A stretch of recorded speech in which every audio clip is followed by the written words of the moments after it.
Rahimlidir rahim kıl efendim, vasfedim halım mağfiret yazanan ey bağışla beni. Sen vermem bir farkayına sahibi senen ay bağışla beni, bağışla beni bey kadına. Sahibi sana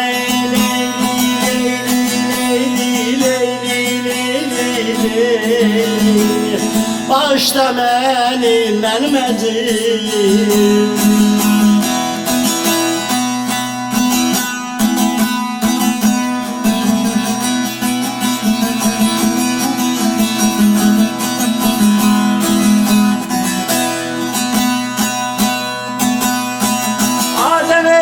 Medine'de yatan ey Nur-u Menber Hak İmam Mirza Zeynel cismi fah. Zeyrişlik oldu karazı halak Hazretin Hasan'a ey bağışla beni benim azizim, bağışla beni bey kadına. Hazretin Hasan'a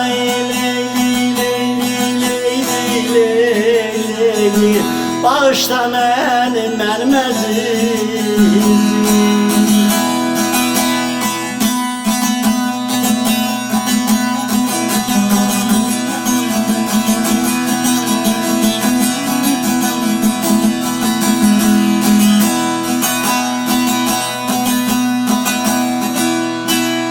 Adem ey Muhammed zikretti sırrı mihracı, Fatıma'tın Zehra saadet tacı. Tılsım şehrine bulan illacı, Heyber bozanın ey bağışla beni, bağışla beni benim azizim. Heyberi bozana leyli leyli leyli leyli leyli, bağışla beni benim azizim.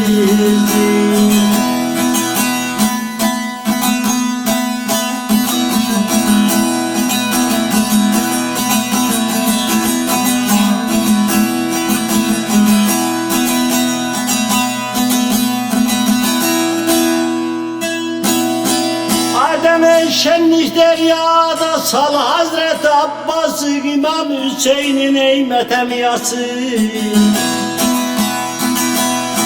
İmam Mirza bey kızı kızıl kümbes alası, Hacı Khorasan'a ay bağışla beni benim azizim, benim azizim.